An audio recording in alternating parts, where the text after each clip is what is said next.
I've always thought like the were creature subclass would be really good for barbarians because it really fits well. Rage, you're activating this rage-filled moment of increased power, which is kind of what lycanthropy is. So I'm loving at least the idea of having a beast form subclass for barbarians. Let's see how it works. Welcome to Intelligence 14 Wisdom 2, and before we begin I have to say two things. One, Wizards of the Coast is trying to kill me, or at least rob me of all my free time, because we have 4 new subclasses, and it said subclasses part 1. There's more on the way, and I'm not going to be able to cover all of these. I'm going to only cover ones that are cool, and like I said, lycanthropy subclass is pretty cool. And the second thing I'm going to say is the way I structure my review is I first cover the themes and what abilities work as part of the themes of the subclass, the flavor of the subclass, and then I go and talk about the mechanics, the dice, how it stacks up to other subclasses. So the themes of the path of the beast, the flavor is not, you're not set in stone that you are lycanthrope, or you are a werewolf, wereboar, whatever it is. It's one of the options. Another option is to say you're descended from a legendary druid, or you were, I'd say, also just filled with druidic magic, so you have part of that ability. I'd say, like, if you didn't really know what kind of subclass you were looking for as a barbarian, but you and your druid friend have having a fun time, then this is you learning from that druid the ways of shape-changing. So the first feature you get is Form of the Beast, and this allows you to gain either a better bite, claws, or tail, or you gain a tail unless you already have one. But anyways, it's part of the edginess of this subclass. You just take the life from them with your bite. Claws, you get to do an additional attack, just have a flurry of claws raining down. And tail, it lashes out and with reach, which is a little bit weird if you're attacking forward. It's just like, stab with the tail from the back, you know. Like, I see as you're like twisting your body, and then boom, tail comes out from over here, and then twist the body again, tail comes out from over there. So the tail is an interesting concept because you can choose one of them that you can use every time. So if you want to go, if you're going, say, lycanthrope, you can go claws and bite, but you don't necessarily use tail. But maybe you're, I don't know, just like a serpent blood. Maybe you're trying to play Yonti Malison or something like that. Then tail is a viable option that you would choose. So I really like the customizability of this feature. The second one is Bestial Soul that you get at the next level, and this is a out-of-combat sort of exploration ability. Things like swimming speed, climbing speed, increased jumping speed, so you are getting more stronger, more powerful in the non-combat applications of strength. I think it's a very good design that these features, the subclass gives you non-combat features to really kind of flesh out and show you that this changes your character in all the ways. So I like that. Next one we have Infectious Fury, and this is kind of like you're infecting somebody with lycanthropy a little bit. You're making somebody attack somebody else, or you're doing more damage to them as you're corrupting their mind. It does psychic damage for that corrupting the mind bit. I feel like it's more like poison damage because it's supposed to be like a rabid bite, but since poison is resisted by a bunch of things, I get why they're saying psychic. And then Call of the Hunt is even more interesting. This is where you howl at the moon and you call forth, you give the call of the wild and make your friends stronger to help you.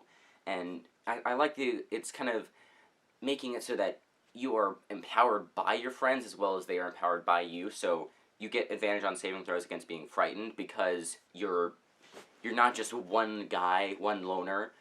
You are surrounded by friends, you're surrounded by allies, and so it's harder to phase you like that. And then also you gain temporary hit points for the people that you buff with this, so it's an incentive to buff people. But I think it's really cool. You could do a lot of flavoring, like you're summoning druidic magic to help you, or face spirits to power your friends, or just howling at the moon and everybody else is starting to shift like you do. So all of these things are thematically, they're really cool and fun. Again, it feels like a classic werewolf kind of abilities. There's room to redefine it. as something else, which I love, because even though I think most times people are going to play this as lycanthropy, I think other people will have some fun with, this is you're a half druid, or you have the blood of an animal, or things like that. So now let's move on to the mechanics and talk about, like, how does it compare in terms of power levels. With the form of the beast, the bite is less damage than you're normally going to be doing. Most barbarians take a d12 or a 2d6 weapon, so a d8 is what it does. You end up doing less damage, but you're regaining hit points. So even though you're doing less damage, you will gain hit points, so you're going to do more sustained damage. You're going to be fighting for longer. Then the claws, the benefits are implied. It's not like outright this is going to do more damage. It allows you to basically do the same amount of dice as a greatsword at level 3, and then at level 5 you'll do, if you're making 2 greatsword attacks with your regular action, doing claws, you would have 3 for 3d6, so you're equal or behind in terms of dice that you're rolling, but there are 2 benefits. One, you are making a lot more attack rolls, so you're more likely to hit with at least something, and then that increases your damage output. And the second thing is you're applying the rage damage and the strength bonus of your damage to all of those. So you're going to do a lot more damage with those numbers, but it doesn't buff you too much in terms of damage output, just slightly. And then tail is a d12 with reach, and you don't have to use any of your hands. The only way to make this better than your normal weapons is, like, you can hold a shield and still do a d12 of damage, or you can hold 2 shields maybe, or you can shield and a grapple and a tail. That is maybe one thing you could do. I just feel like the tail needs a bit more buffing. It's not that great, honestly. Now, the Bestial Soul feature at level 6, I didn't mention, but it does make your natural weapons be magical. It's really odd. It says magical for the purposes of overcoming resistance to non-magical stuff, which might imply that it is not counted as magical for resisting magical resistance. I'd rewrite the feature and just say, alright, your weapon attacks are magical, like the monk does with their thing. This is a way of not punishing you for using a subclass that has the attacks that can't be replaced with magical attacks of the same nature. So, like, a fighter can use a longsword, and they can build themselves to be pretty good at the longsword, and then they can find a magical longsword, and now they're doing magical damage, which helps them bypass certain resistances and immunities.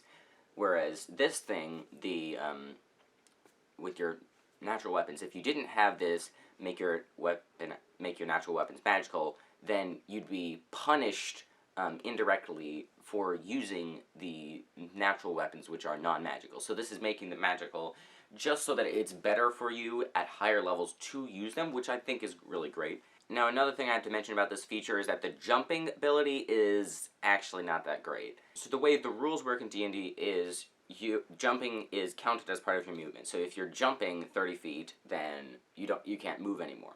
So how this would work out is, for a long jump, let's say, you have to run 10 feet in order to get the long jump at the full capacity, and then it's your strength score, I believe.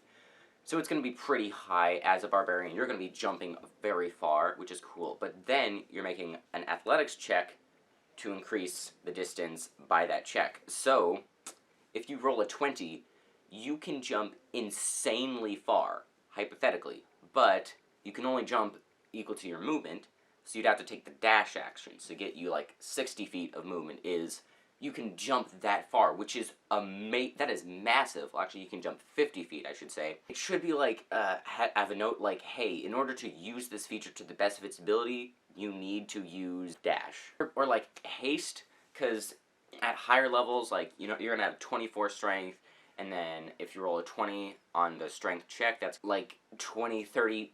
So like you can easily get up to above 50 in terms of movement. You might even be able to do this to, like, just jump really far from standing, which is another application of the feature. But you gotta be really careful. The feature isn't as powerful as it looks like. But and also high jump. High jump is another thing. That one is just massive. Like, I think it's like your strength modifier is how high you can jump. But suddenly you're jumping twice or quadruple that, which is insane. So this is a really, really powerful in terms of movement, but I think it's mitigated by the fact that jumping is kind of weird in 5th edition. Or at least jumping that far is kind of weird. Normal jumping, it doesn't really come up against that 30 feet of movement kind of thing. So anyways, let's go to the Infectious Fury, and this one, I like the ability that, where if they have an ally within melee range to them, they can make that melee attack, so you can, one, force them to use their reaction, so they can't use, like, Counterspell or something, and do damage to one of their allies, if they're in melee attack. So if you're surrounded by enemies, this is a way to damage to this person, but also now you're doing damage to the other person because you're forcing the person that you damage to damage them. So that's good, but also I like the fact that you can just do more damage outright to the person that you're attacking. So if you're just attacking one creature, then this is also an effective ability. That is amazing design right there. This feature can be used in most situations when you're fighting an enemy, so I really like it. And then the last one we have the Call of the Hunt. With this one, you're giving the reckless attack feature that you have to all of your allies, which means they can get advantage on attack rolls, but everybody else has advantage to attack them. What's going to happen is the squishier characters aren't going to use it as much. Certainly the rogue's going to have a blast with it, and the paladin's going to love this. But I think what's going to end up happening is the melee characters are going to use, if you have another tank on the party, or if you have somebody who can really use that advantage, then they're going to use it, but those who are squishy, who have low armor class, then they're not going to use the reckless attack, which I think it might be I don't know, I kind of object to the fact that you can give everybody this feature, and you can get the benefits. You can get like 5 temporary hit points for every person that you give it to, but only like maybe 1 or 2 people are going to use it out of the 6 or 7 people that can use it. So I think it might have to be like you get 5 temporary hit points for every person that uses it within the next round, but that'd be hard to track, and we'd also deal with the fact that temporary hit points don't stack. So is this a case where it can stack? Maybe I'm overthinking it, but I think giving the reckless attack, it's not going to be as useful. It's not going to be as useful for some people. So you're calling people to the hunt, and you're being more empowered by the fact that they're joining your hunt, but they're not doing the thing that is the thing that you use to call them. But overall, I like the subclass. The biggest issue I have is the form of the beast. It's not that much of a damage increase. Tail particular is just like, why would I use it? Like, okay, but what am I gonna do with my other hands? So I feel like it should do something more, but you know, we don't want to, you know, overpowered, because the barbarian is also already a ridiculous damage dealer.